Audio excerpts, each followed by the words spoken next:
Des de Compromís sempre hem apostat per una societat civil forta, per un teixit associatiu reivindicatiu i conscient. Per això celebrem que després de molts anys de lluita del teixit associatiu de Xirivella, finalment hem aconseguit l'abonament 10 per al transport públic i el servei de llançadera per acostar-nos al metro de València.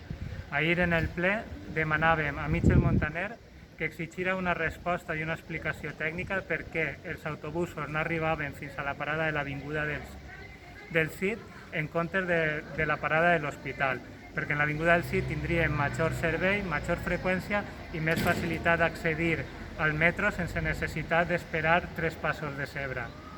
També ahir va ser un dia important políticament per a Xirivella. Tinguérem el ple ordinari de febrer i a més s'aprovar les bases del Pla Resistir.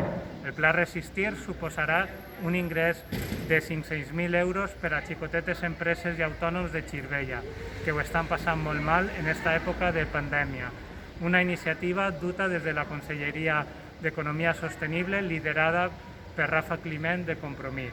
Esperem i hem demanat també al govern de Xirivella que se gestione amb major eficiència i eficàcia que les últimes ajudes gestionades perquè pugui arribar al major número de persones possibles. Moltes gràcies, seguirem informant i ens veiem per Xirivella.